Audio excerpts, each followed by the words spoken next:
Hello friends, welcome to the craft tills with Manisha. The craft tills with Manisha में आप सभी का बहुत बहुत स्वागत है। और आज यहाँ पर मैं बना रही हूँ जो राधा कृष्ण की मैंने ड्राइंग बना के रखी थी, उसके साथ कुछ एक्सपेरिमेंट। तो एक्सपेरिमेंट करने और करवाने वाले प्रभु ही होते हैं। मैं आपको बताती हूँ कि हुआ क्या था। हुआ यूँ था कि मैं बना रही थी लमासा आर्ट के लिए पेन सॉल्यूशन जो बनाते हैं लमासा आर्ट के लिए, वो डो बना रही थी और वो डो मेरे से ख़राब हो गया। उसमें थोड़ी सी थिकनेस ज़्यादा चाहिए थी और ये डो मेरे से पतला हो गया और इसको फिर हम ठीक नहीं कर सकते। तो इसके लिए मैंने क्या किया, उसको एक कोन में फिल किया एंड फिल करने के बाद मैंने ये ड्राइंग रखी हुई थी राधा कृष्ण की बना के। जैसा कि आपको पता है मैं कुछ कुछ ड्रॉ करती रहती हूँ, तो ये ड्राइंग मेरे पास रखी हुई थी। तो मैंने सोचा चलो इसी ड्राइंग के साथ मैं कुछ नया ट्राई करती हूँ। और हमें जब हम मुश्किलों में हो जाते हैं ना, तो रास्ता दिखाने वाले प्रभु ही हैं। तो जो ये राधा कृष्ण की ड्राइंग थी उसके साथ साथ सिंपल सी ड्राइंग एक बनाई थी। जब फिर कभी मन होता तो इसको स्केचिंग कर लेती या पेंट कर लेती। लेकिन सम टाइम होता है कि जब मैं खाली रहती हूँ, कुछ मन नहीं करता, कुछ करने का मन नहीं होता, तो ड्रॉ कर लिया करिए, बेस्ट चीज़ है। और कभी कभी जब मन कहीं और नहीं लगता तो इधर लगा लेती हूँ। लेकिन ऐसा मेरे साथ होता नहीं है, बहुत कम ही होता है कि मेरा मन कहीं नहीं लगता। मेरे पास ऑलरेडी जो लोग आर्टिस्ट है, जो क्राफ्ट के क्या बोलते हैं, जिनको क्राफ्ट करना पसंद है या आर्ट बनाना पसंद है, तो वो एक अलग रिदम में रहते हैं। मैं सच्ची में मेरी जो ये हॉबी है ये अलग रिदम पे रहती है। करती कुछ और रहती हूँ और सोचती किसी और चीज़ के बारे में हो। मीन्स ऐसा नहीं कि लाइन से हट के होता है, बट हाँ कि मुझे क्या बनाना है, कुछ ड्रॉ करना है या कुछ नया देखा है तो वो सीखना है और उसको आगे करना है। तो ये जो लमासा आर्ट का कोड अभी मैं इसको नया आपके साथ इंट्रोड्यूस करूँगी और इसके लिए एक अलग से ब्लॉग लेकर आऊँगी कि हम जो लमासा आर्ट का डो है उसको हम लोग कोड में फिल करके भी ड्राइंग कर सकते हैं या हम आउटलाइनिंग कर सकते हैं। मुझे ये बहुत अच्छा लगा। खास बात है कि इसमें एक अलग तरह की शाइनिंग होती है और इसको बनाना भी थोड़ा सा डिफ़िकल्ट है, बच्चों का खेल नहीं है, लेकिन ट्राई ज़रूर करना चाहिए। तो चलिए, इसके साथ साथ मैं ना राधा कृष्ण की बात है, तो जब ऐसा कुछ हम करते हैं तो बहुत अच्छा लगता है।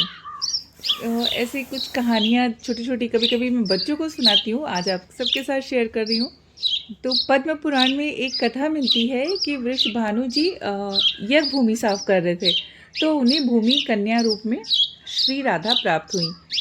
यह भी माना जाता है कि विष्णु के अवतार के साथ अन्य देवताओं ने भी अवतार लिया। तो वैकुंठ में स्थित लक्ष्मी जी राधा रूप में अवतरित हुई।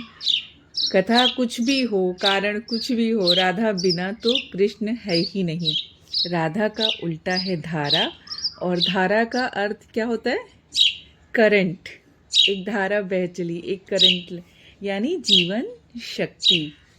भागवत की जीवन शक्ति राधा है, कृष्ण देह है तो राधा आत्मा है, कृष्ण शब्द है तो राधा अर्थ है, कृष्ण गीत है तो राधा संगीत है, कृष्ण बंसी है तो राधा स्वर है। भगवान ने अपनी समस्त संचार शक्तियाँ राधा में समाहित की है, इसलिए कहते हैं जहाँ कृष्ण राधा तहाँ, जहाँ राधा तहाँ कृष्ण, न्यारे निमिष न होत कहूँ, समझी करहूँ यह प्रश्न। यह प्रश्न, इस नाम की महिमा अपरंपार है। श्री कृष्ण स्वयं कहते हैं, जिस समय मैं किसी भी मुख से राग सुनता हूँ उसे मैं अपना भक्ति प्रदान करता हूँ, और धा शब्द के उच्चारण करने पर तो मैं राधा नाम सुनने के लोभ से ही उसके पीछे चल देता हूँ। राधा कृष्ण की भक्ति का कालांतर में निरंतर विस्तार हुआ। निम्बार्क, बल्लभ, राधा बल्लभ और सखी समुदाय ने इसे पुष्ट किया। कृष्ण के साथ श्री राधा सर्वोत्तम देवी रूप में विराजमान है। कृष्ण जगत को मोहते हैं और राधा कृष्ण को। 12वीं सदी में जयदेव जी के गीत गोविंद रचना से संपूर्ण भारत में राधा कृष्ण के आध्यात्मिक प्रेम संबंध का जन जन में प्रचार हुआ।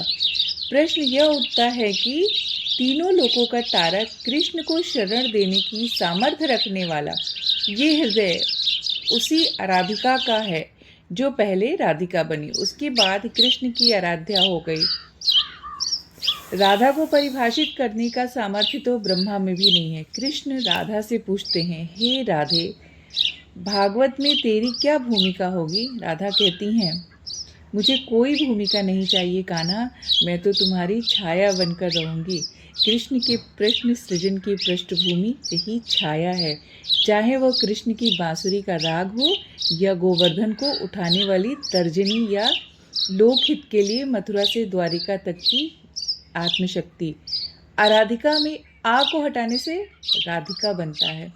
इसी आराधिका का वर्णन महाभारत या श्रीमद् भागवत में प्राप्त होता है और श्री राधा का उल्लेख नहीं आता। भागवत में श्री राधा का स्पष्ट नाम का उल्लेख न होने के कारण एक कथा यह भी आती है कि सुखदेव जी को साक्षात श्री कृष्ण से मिलाने वाली राधा हैं और सुखदेव जी उन्हें अपना गुरु मानते हैं।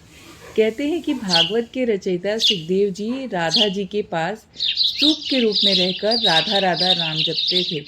एक दिन राधा जी ने उनसे कहा कि हे सूप, तुम अब राधा के स्थान पर श्री कृष्ण का जप किया करो। उसी समय श्री कृष्ण आ गए और यह कहकर कि यह सूप बहुत ही मीठे स्वर बोलता है, उसे कृष्ण के हाथ सौंप दिया, अर्थात उन्हें ब्रह्म का साक्षात्कार करा दिया।